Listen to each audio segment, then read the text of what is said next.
வணக்கம். இது செய்திக்கு பின்னால். இளையராஜா தனது பாடலுக்கு கோருகின்ற உரிமை சரியா? அவருக்கு என்ன பிரச்சனை? அவர் தொடர்பாக எழும் சர்ச்சைகளை குறித்து நாம் பார்க்க போகிறோம். வைரமுத்து அவர்கள் மொழியா இசையா என்கின்ற ஒரு சர்ச்சையை துவக்கினார். கங்கையமரன் அவர்கள் அதற்கு பதிலளித்திருந்தார். தொடர்ந்து இளையராஜா இசைத்துறையில் கவனம் பெற்று வருகிறார். மற்ற இசையமைப்பாளர்களுக்கு எழாத சர்ச்சை இளையராஜாவின் மீது ஏன் ஏற்படுகிறது?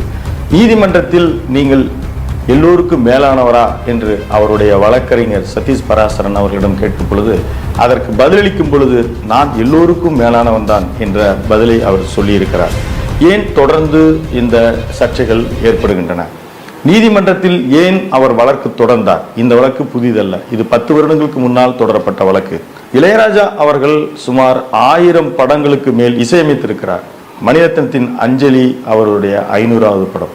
ஆனால் 1000 படங்கள் இசையமைத்திருக்கிற இளையராஜா அவர்கள் பெறுகின்ற இன்றைக்கு ராயல்டி உரிமை தொகை என்பது இன்றைக்கு புதிதாக வந்திருக்கிற அனிருத் உட்பட இந்தியில் சில படங்கள் மட்டும் இசையமைத்திருக்கிற இசையமைப்பாளர்கள் பெறுகின்ற ராயல்டி தொகையை விட மிக குறைவாகத்தான் பெறுகிறார். அவருக்கு ஏன் இந்த நிலைமை? மற்ற இசையமைப்பாளர்களுக்கு ஏற்படாத சர்ச்சை ஏன் இளையராஜாவிற்கு மட்டும் ஏற்படுகிறது? ஏஆர் ரஹ்மான், தேவா, வித்யாசாகர், சிற்பி போன்ற இசையமைப்பாளர்கள், தமிழ் திரைப்படங்களில் கோலோச்சி கொண்டிருந்த இசையமைப்பாளர்கள், அவர்களுக்கு இந்த ராயல்டி பிரச்சனை வரவில்லையா? இவருக்கு மட்டும் ஏன் ஏற்படுகிறது? இதையெல்லாம் சொல்வதற்கு முன்னால் 20 வருடங்களுக்கு முன்பு இசையமைப்பாளர் இளையராஜா அவர்கள் பிபிசி தமிழோசையில் எல்லா இசையமைப்பாளர்களும் ஒரு தமிழ் இசையை குறித்த ஆவண தொகுப்பாக இன்றைக்கு போல் யூடியூப்களோ அல்லது சமூக வலைதளங்களோ இல்லாத போது அவர்களுடைய பேட்டிகள் மட்டும் வெளியானது.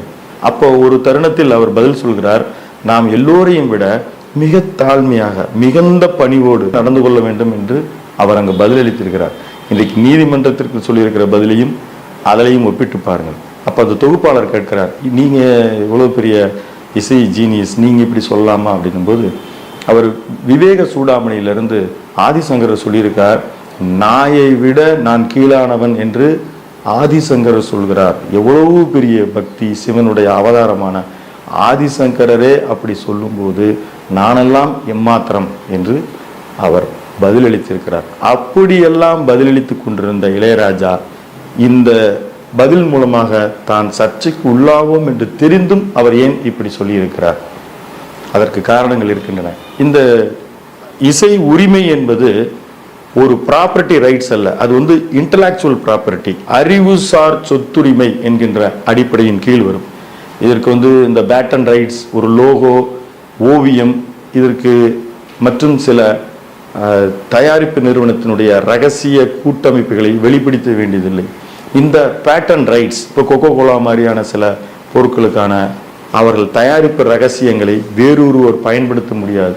இது மாதிரி அனைத்து வணிக பொருட்களுக்கும் ஒரு தனி அமைப்பு, தனி ஒரு உரிமை இருக்கும். அது பேட்டன் ரைட்ஸ், காப்பி ரைட்ஸ் இதெல்லாம் இருக்கும். ஆனால் இன்டலெக்சுவல் ப்ராப்பர்ட்டி ரைட்ஸ் அப்படின்றது ஒரு ரைட்டருக்கு இருக்கும், ஒரு இசையமைப்பாளருக்கு அது அதிகப்படியாக இருக்கும். ஒரு ரைட்டர் அப்படின்றது இப்போ ஒரு புத்தகம் எழுதுகிறார் ஒரு எழுத்தாளர், யார் ஒருவர் தன்னுடைய கற்பனை அறிவை பயன்படுத்தி இன்டான்சிபிளாக ஒரு ப்ராப்பர்ட்டியை கொடுக்கிறாரோ அவருக்கு அந்த படைப்பின் மீது காலம் முழுவதும் தார்மீக உரிமை இருக்கிறது. இன்னைக்கு நீங்க நேரு போன்றவர்கள் டிஸ்கவரி ஆஃப் இந்தியா இந்த நூலை எழுதி பல ஆண்டுகள் ஆயிற்று. அவர்களுக்கான ராயல்டி பல லட்சங்கள் இன்னும் அவர்களுக்கு சென்று கொண்டிருக்கிறது, அவர்கள் குடும்பத்திற்கு சென்று கொண்டிருக்கிறது. அந்த வகையில் இந்த இசை இதற்கு முன்னால் இருக்கிற இசையமைப்பாளர்கள் அதுபோல் செய்யவில்லையே. ஆம், இதற்கு முன்னால் இருக்கிற இசையமைப்பாளர்களுக்கு அதை குறித்த பெரிய அளவு தெரியவில்லை. இளையராஜா ஏன் சர்ச்சைக்குள்ளாகிறார்? IPRS, Indian performing rights society என்கின்ற ஒரு அமைப்பு இருக்கிறது.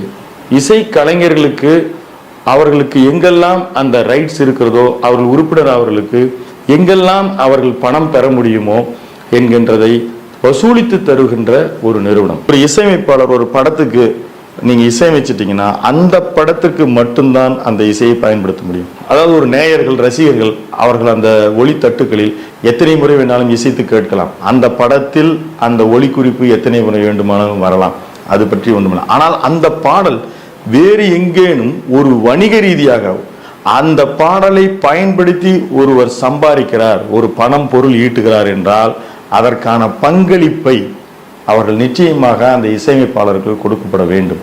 இதுதான் அங்கு இருக்கக்கூடிய இன்டலெக்சுவல் ப்ராப்பர்ட்டி ரைட்ஸ், அறிவுசார் சொத்துரிமை. அதாவது ஒரு இசையமைப்பாளர் ஒரு படத்திற்கு இசையமைக்கிறார், அதை தயாரிப்பாளருக்கு விற்று விடுகிறார். அவர் ஏன் மீண்டும் கோருகிறார் என்று கேட்கிற மிக எளிமையாக எவருக்கும் இது விஷயம் தெரியாதவர்கள் பேசக்கூடிய செய்தி.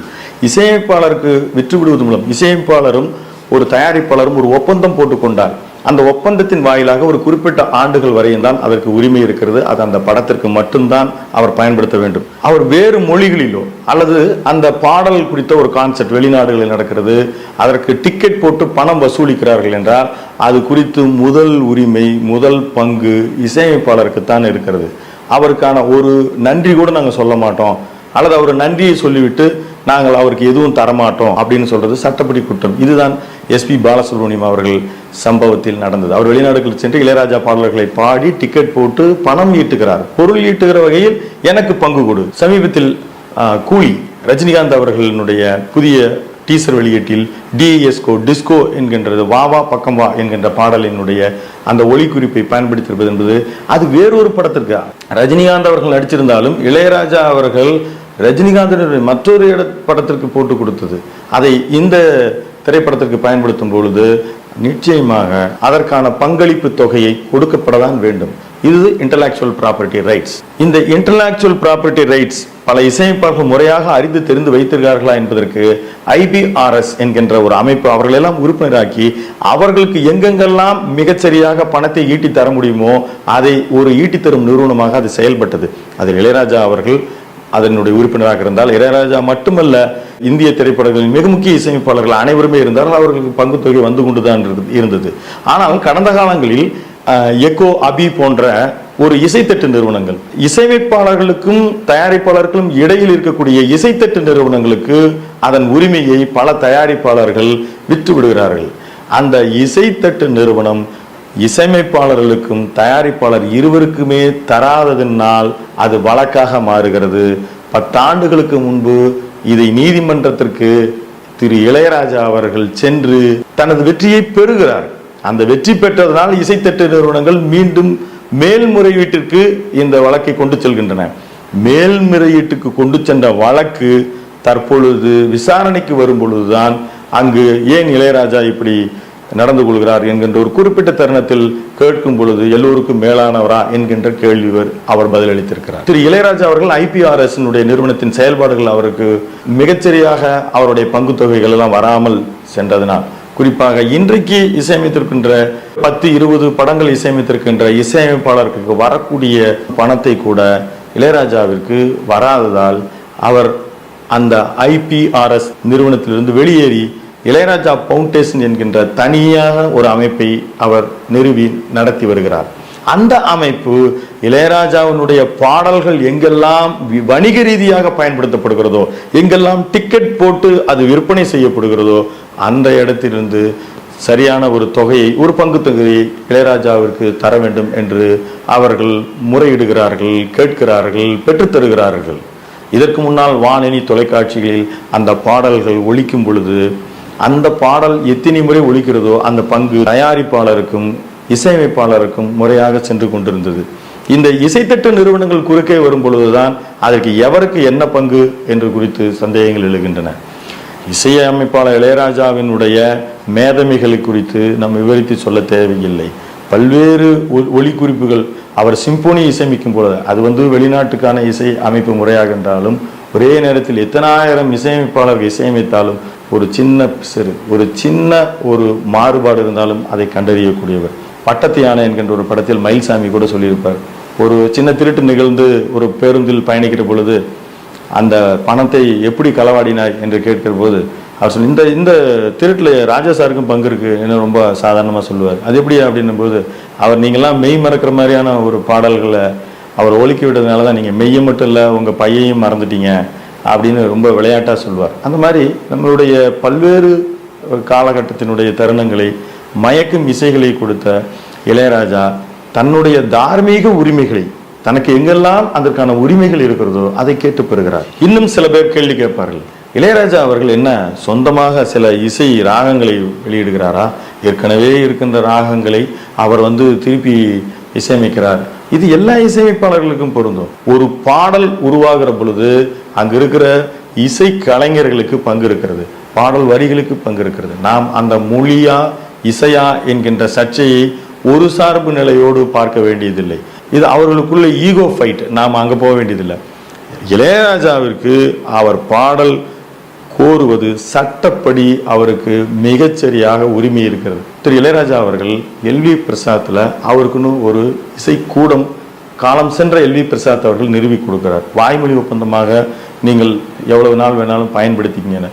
அதை பயன்படுத்துவதன் மூலமாக அங்கு வரக்கூடிய இயக்குநர்கள் அந்த திரைப்பட கூடத்தை பயன்படுத்துவதற்கு வாய்ப்பு இருக்கும் என்று இருவருக்குமான ஒரு பரஸ்பர ஒப்பந்தம் அந்த எல்வி பிரசாத் ஸ்டுடியோவில் மிக நீண்ட காலமாக ஒருபுறம் இளையராஜா அவர்களும் ஒருபுறம் தேவா அவர்களுக்குமான ஒரு இசை கூடம் நெடுநாட்களாக இருந்தது. ஆனால் தேவா அவர்களுடைய கேட்டுக்கொண்ட பொழுது, நீங்கள் எங்களுக்கு இந்த இடம் தேவைப்படுகிறது கேட்டுக்கொண்ட பொழுது தேவா அவர்கள் அதை காலி செய்தார். ஆனால் இளையராஜா அவர்களை கேட்கிற போது அவர் மிக நீண்ட நாட்களாக ஒரு நெடிய போராட்டத்தை நடத்தினார் என்பது நாம் அனைவருக்கும் தெரியும்.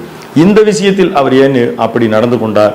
எனக்கு கொடுக்கப்பட்ட வாய்மொழி உத்தரவு, எனக்கு கொடுக்கப்பட்ட ஒரு வாய்மொழி உத்தரவாதம் என்கின்ற அடிப்படையில் இந்த ஸ்டுடியோவினுடைய ஓனருக்கும் இளையராஜாவுக்கும் நடந்த ஒப்பந்தம் எந்த விதமான ஒரு மிகச்சரியான ஒரு டாக்குமெண்டேஷன் கிடையாது. அவர் அதற்கு அந்த இடத்தில் அவர் அத்தனை ஒரு பிடிவாதம் பிடித்திருக்க வேண்டியதில்லை. அது ஒரு பரஸ்பர ஒப்பந்தமாக சென்றிருக்க வேண்டும். அந்த இடத்தில் அவர் ஒரு நிலைமைக்கு மேல் அங்கிருந்து அவர் வெளியேறியத்தான் நேரிட்டது.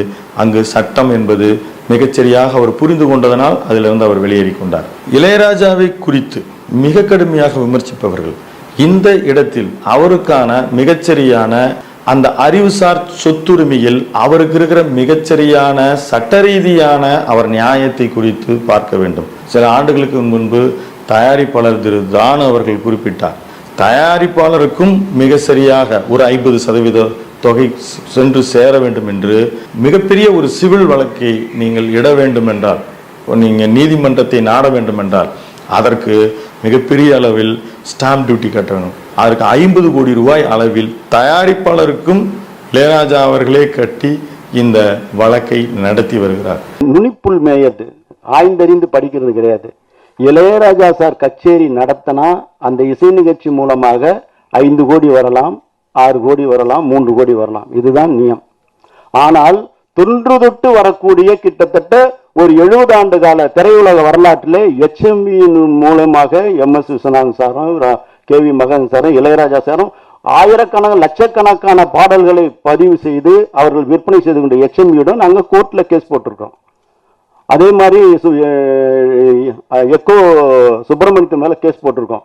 தயாரிப்பாளருக்கு சேர வேண்டிய பங்கு தொகை 50% இளையராஜா சார் அனௌன்ஸ் பண்ணி கிட்டத்தட்ட 100 கோடிக்கு பீஸ் கோர்ட்ல ஸ்டாம்ப் டியூட்டி கட்டி பண்ணியிருக்கிறார். அவர் தயாரிப்பாளர்களுக்காக 50% இளையராஜாவே முன் வந்து கோர்ட் ஃபீ கட்டி பண்ணியிருக்கிறார். அந்த கேஸ்ல கண்டிப்பாக நாம் வெற்றி பெறுவோம். இளையராஜா வெற்றி பெறுவார். வெற்றி பெறும்பொழுது அவர் சொல்லிய பிரகாரம் 50 கோடி ரூபாய் சங்கத்துக்கு தருவார். அது எந்தெந்த தயாரிப்பாளருக்கு போய் சேரணுமோ அது போய் சேரும். எனவே இந்த வழக்கு ஏற்கனவே இளையராஜா அவர்கள் வென்ற வழக்கு. இந்த தயாரிப்பாளருக்கும் இசையமைப்பாளருக்கும் இடையில் இசைத்தட்டு நிறுவனங்கள் வருகிற பொழுது அவர்கள் கோருகிற உரிமையை, அவர்கள் கொடுக்கக்கூடிய பங்கில் ஏற்படுகிற பிரச்சனையை குறித்த ஒரு நீதிமன்ற வழக்கு. இது அவருக்கு மட்டுமானதல்ல, மற்ற எல்லா இசையமைப்பாளர்களும் அவர்கள் உண்டான மிகச்சரியான பங்கை பெற்றுக்கொண்டுதான் இருக்கிறார்கள். அது வித்யாசாகர் ஆகட்டும், இன்றைக்கு இமான், அனிருத் வரை தங்களுக்கான ராயல்டி காப்பிரைட்ஸை அவர்கள் பணமாக பெற்றுக்கொண்டுதான் இருக்கிறார்கள். இளையராஜா ஒரு காலம் கடந்து தனக்கான ஒரு உரிமையை கேட்டுக்கொண்டிருக்கிறார். MS விஸ்வநாதன் இப்படி நடந்து கொண்டாரா, KV மகாதேவன் இப்படி நடந்து கொண்டாரா என்றால் அவர்களுக்கு மிகச்சரியாக அந்த விஷயம் சொல்லப்படவில்லை. இன்னும் சிலர், சமீபத்தில் ஒரு தயாரிப்பாளர் அவர்களிடம் நான் பேசிக் கொண்டிருந்த பொழுது, அவர் சமீபத்தில் இந்த மே மாதத்தில் ஒரு படம் வெளிவருகிறது. அந்த படத்திற்கு இளையராஜா இசையமைத்திருக்கிறார். அவர் ஒரு நாயகன் ஒரு தருணத்தில் இன்ட்ரோடக்ஷன் ஆகி வரும் பொழுது இளையராஜா அவர்களே 90கள் காலகட்டத்தில் இசையமைத்த ஒரு புகழ்மிக்க பாடல் பின்னணியில் ஒலிக்கப்படுகிறது. அப்படி ஒலிக்கப்படும் பொழுது திரு இளையராஜா அவர்கள் அதற்கு ஒரு தொகையை அவர் கேட்டு பெற்றிருக்கிறார். இதுபோன்று திரு ஏஆர் ரஹ்மான் அவர்களும் கடந்த காலத்தில் கேட்டு பெற்றிருப்பதாக செய்தி உண்டு. ஆனால் அது வெளியே வருவதில்லை. இது வெளியில் வரும் பொழுது அது குறித்து விமர்சனம் எழுகிறது. ஆனால் அது அவருடைய ஒரு property rights, intellectual property rights. ஆனால் ஒரு சில நேரங்களில், இப்போ சில இடங்களில் அந்த பாடல்கள் ஒழிக்கப்படுவதன் மூலமாக, சில படங்களில் ஒழிக்கப்படுவதன் மூலமாக அவர் புகழ்தான் மேலோங்கி இருக்கிறது. ஒரு தார்மீக அடிப்படையில் இளையராஜா அவர்கள் விட்டு கொடுக்கலாம் என்று கேட்கத்தான் முடியுமே தவிர அவரை விட்டு கொடுக்க வேண்டும் என்கின்ற ஒரு அறிவுரை சொல்வதற்கு நமக்கு யாருக்கும் உரிமை இல்லை. எனவே இளையராஜாவை குறித்து பேசுபவர்கள் கொஞ்சமேனும் இந்த copy rights, patent rights, intellectual property rights இது எல்லாம் குறித்து கொஞ்சமேனும் வாசித்து விட்டு பேச வேண்டும் என்ற வேண்டுகோளோடு மீண்டும் ஒரு செய்திக்கு பின்னால் நிகழ்ச்சியில் சந்திப்போம். நன்றி, வணக்கம்.